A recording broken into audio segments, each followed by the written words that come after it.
Earlier this week, Sweden's Stefan Edberg said he's not the kind of guy who would enjoy all of the fame that would accompany a Wimbledon championship. Well, tonight he has no choice. He is famous, and he better like it after today's pounding of Boris Becker in the Wimbledon finals. Now, it looked for a while as if the match would be delayed yet another day, but the rain stopped shortly, and all of the fashionable headgear was removed.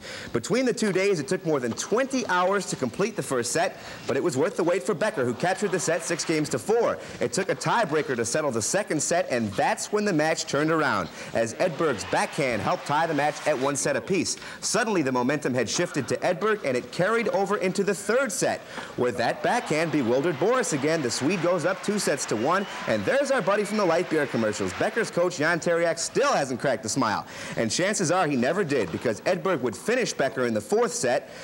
He plays power tennis at the net to set up the biggest moment of his young career, match points at Wimbledon.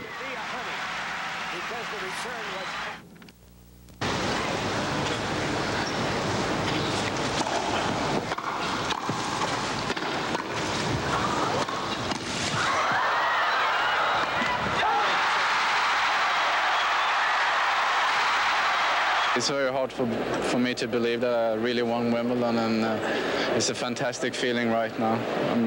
After all the rain we've had and all the waiting we've been How hard was that? It's been very, very hard.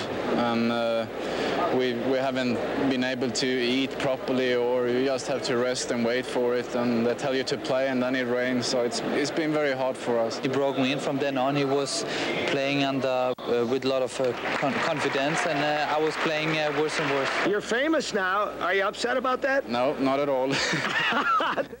He'll manage. On to baseball, where the Tigers and Mariners opened up a 3-game series with a pitcher's duel that turned into a home run derby. The bottom line is they won, but it didn't look good for most of the afternoon. Pick it up in the 5th when Seattle's Henry Cotto ripped this Frank Tanana offering off the facing of the upper deck. It put the Mariners up by a score of 2-0 and kicked off the home run parade, which suited Detroit's Darrell Evans just fine. His solo homer in the 7th tied the game at 2 apiece and broke the ice against Seattle's Mike Moore. 1 out later, it's Chester Lemon taking Moore to the cheap seats. It was his 5th of the season and put the Tigers up 3-2. And after the M's tied it at 3s, it was time to play long ball again. In the 8th, here's the game winner courtesy of Matthew Noakes. It just barely, I say barely, gets over the leaping Glenn Wilson, and the Tigers have the lead for good. Pat Sheridan added yet another solo homer for insurance as the Tigers win it 5-3. Sheridan currently the hottest of the cast of first-place Tigers. I think everybody's accepted what their role is on his team. There's not any complainers here. Everybody comes to play, and they have good work habits, and they go out and try and wear people down. I know our pitching has been good, and certainly that's the name of the game. If you get a pitcher that can go out there and keep in a ball game for 7 innings, you got a chance all the time.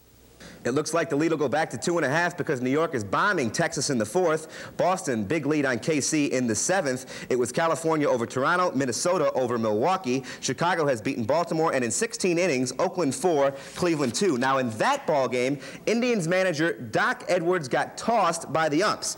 And if you're wondering who might just be next in line for Mike Tyson, check out the right-left combination. Impressive. And what do you suppose was Doc's reaction to Mark McGwire's game-winning home run in the 16th for the A's? You got it. A flurry of unanswered blows to the clipboard. Doc and the gang are now 8 games behind the Tigers. National League board, Cincinnati beat New York. Chicago edged San Francisco. Atlanta blanked Philadelphia. And Los Angeles has just got done with St. Louis. A landmark day for American soccer fans today. It was announced this morning that the United States will play host to soccer's biggest event, the World Cup in 1994. Now, while the obvious goal is to win, soccer experts say it is important for the Americans to remember who they are and not who they're not. And who they're not is the Britons and the Italians and all the Brazilians who have been killing everybody in the World Cup, and they feel they should just play their game and forget everybody else. Okay, thanks, Drew. The Tigers looking for victory number 50 tonight, 1 game shy of the season's midway point, and I'm afraid the Seattle Mariners did not cooperate. Some Tiger fielding blunders coupled with some timely Seattle hitting did the Tigers in tonight down at the stadium. Now, with the game tied at 1 in the 4th inning, Steve Balboni's grounder to Tommy Brookins, and whoops! right through the legs. The perfect double play ball instead sets up a big inning for the M's. They scored 3 times that inning, 2 of them courtesy of Dave Valley's 2-run double down the right field line, and suddenly it's 4-1 Seattle. The Tigers couldn't muster much at the plate either. The only bright spot was this Ray Knight double in the 6th. It cut Seattle's lead to 5-3. They lost 5-4. The same 2 teams will meet in the rubber game of the series tomorrow night. In Texas tonight, Yanks and Rangers, and Dave Winfield pulls the old Butterfingers trick. And check out the distance. The only one who didn't find it too impressive was the second base ump, who had to play a little hopscotch. The Yanks bats were alive again tonight. Mike Pagliarulo singles to score Gary Ward. They're in the 7th inning right now, and the Yanks lead this one by a score of 5-2. Check out the American League scoreboard. In addition to the Yankees-Texas game, Cleveland has taken 2 from Oakland, 3-0 and 4-2. In the 8th, Boston 4, Minnesota 3. In the 9th, Milwaukee has a 3-0 lead on KC. Toronto has beaten California, and in the 8th, Baltimore leads Chicago 5-1. Now, with the Tigers' lead in the East currently at 2 games as we speak, baseball experts across the country are scrambling to find some obscure reason that the Tigers have been able to climb to the top despite lacking some of the talent possessed by their divisional foes. But Sparky says, don't look too hard. The reason is quite simple. We're showing that we can play, and that's the thing that I have always said.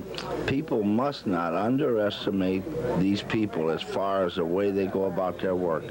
These people are sincere about their work. You know, they don't just come here and they have a lot of fun. But when that game starts, they're very sincere about trying to win games. And like I say, my job is stay out of the way and let them try to win. Don't be bothering them. Now, while the Tigers continue to hold down the best record in the American League East, the team with the best record in the National League East, the New York Mets, were looking to add to their lead tonight at home against the Cincinnati Reds.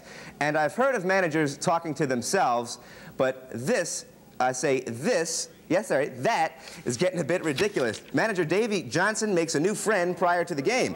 Then he had to sit back and watch the Reds go to work. Nick Osaski punches one to right to score Chris Sabo in the 1st inning and put Cincy up 2-0. And then watch the former Michigan Wolverine Sabo in the 3rd. He's safe on Kevin Miller's throwing error, but then called out because he was tagged and the ump said he turned towards 2nd.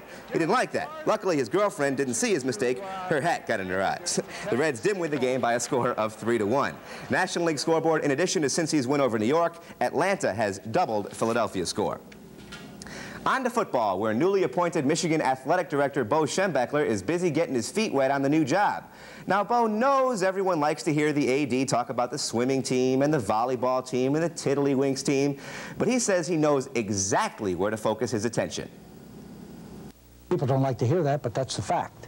The fact of it is football has to be successful.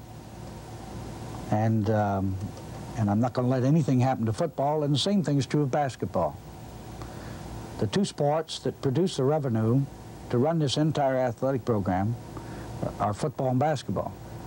And those programs must be successful. And so any emphasis that we can put on them, we're going to put on them. Can't argue with you, Bo. The list of stars expected to play in the Buick Open is growing longer. Bernhard Langer and Severiano Ballesteros have added their names to the growing list of pros which will compete July 28th through the 31st at the Warwick Hills Country Club in Grand Blanc. Both Lee Trevino and Greg Norman also are expected to sign up, although Norman hasn't played since injuring his wrist in the U.S. Open. If you remember that one, in the U.S. Open, he had his ball lodged underneath a rock, and he didn't know that, and he chopped at the ball, and it hit the rock, and it was like the Three Stooges, you know? Hurt his wrist. And not fun. No. Do you golf? Well, you try, huh? You might call it that. Okay.